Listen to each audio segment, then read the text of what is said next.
kudune damkar iki. Lah iki kudune damkar nek ora damkar ya ora iso no. Few moments later.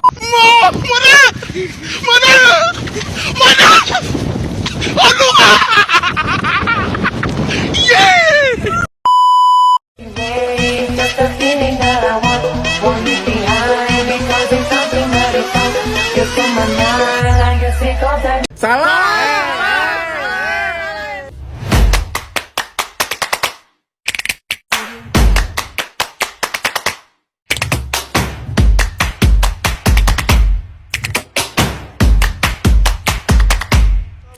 Selamat siang Pak.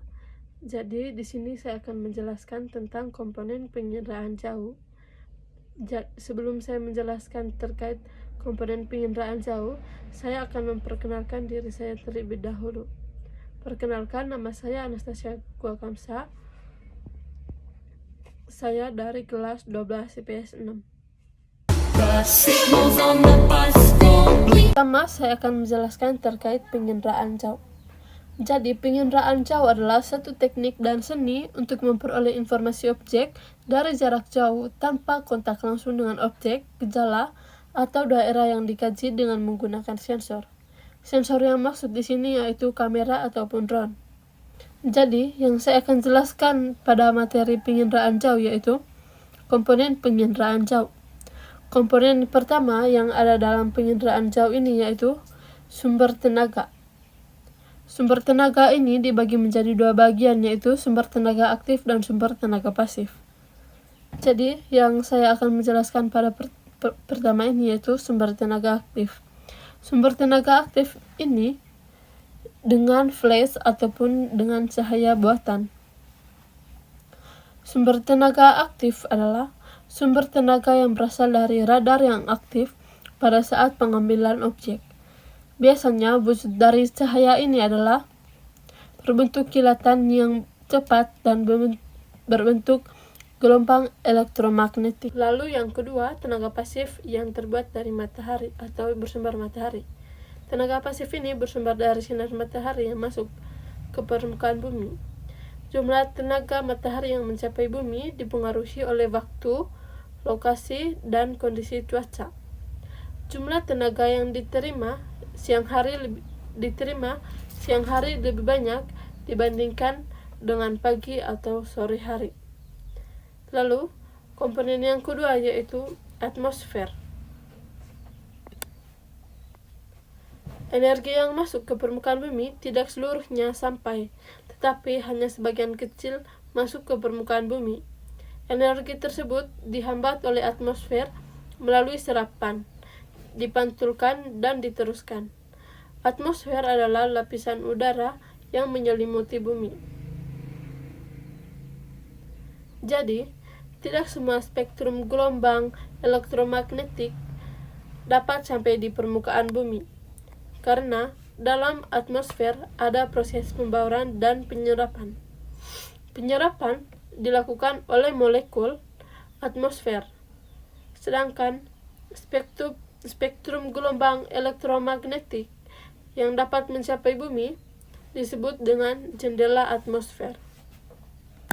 Lalu yang ketiga ada interaksi antar tenaga dan objek. Dalam perekaman objek diperlukan wahana, tenaga alami ataupun buatan, objek yang direkam, alat sensor, dan deteksi atau detektor. Tenaga yang memancar ke permukaan bumi atau objek akan memantul dan direkam oleh alat atau sensor. Pada sensor terdapat alat untuk mendeteksi atau detektor, di mana detektor yang ada pada alat dipasang pada wahana seperti balon udara, pesawat, dan satelit. Tiap objek mempunyai karakteristik tertentu dalam memancarkan atau memantulkan tenaga ke sensor. Pada dasarnya, pengenalan objek dilakukan dengan menyidik karakter spektral objek yang tergambar pada citra. Ya, lalu yang komponen yang keempat yaitu ada wahana dan sensor. Wahana adalah kendaraan yang berfungsi untuk meletakkan sensor saat dilakukan proses perekaman. Merekam adalah objek permukaan bumi yang dilakukan di angkasa maupun di luar angkasa. Wahana yang digunakan di penginderaan jauh diantaranya balon udara, pesawat terbang, pesawat ulak-alik, dan satelit. Setiap jenis kendaraan memiliki kerincian objek yang berbeda-beda. Lalu, yang kedua, sensor. Fotografik bedakan berdasarkan wahana yang digunakan atau terestrial, foto udara, antariksa, dan satelit. Sensor yang digunakan sistem fotografik adalah kamera. Lalu yang kedua, sensor non-fotografik atau radar. Sensor elektromagnetik atau elektronik ini digunakan pada sistem penginderaan jauh. Pada sistem penginderaan jauh non-fotografik, karena proses perekaman objek tidak berdasarkan pembakaran, tetapi berdasarkan sinyal elektronik yang dipantulkan atau dipancarkan dan direkam oleh detektor. Lalu, komponen yang kelima ada perolehan data.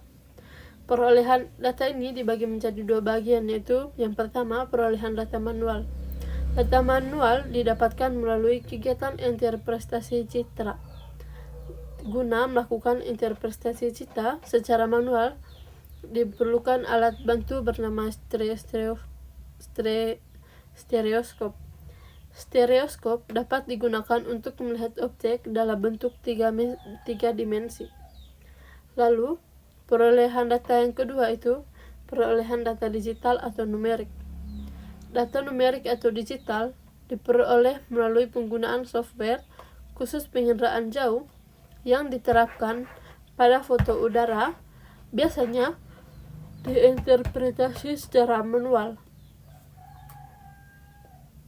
Lalu, komponen yang keenam yaitu penggunaan data. Penggunaan data adalah orang ataupun lembaga yang memakai data penginderaan jauh. Data penginderaan jauh dapat dimanfaatkan dalam berbagai bidang. Data penginderaan jauh yang memiliki kerincian dan keandalan sangat dibutuhkan oleh penggunaan data.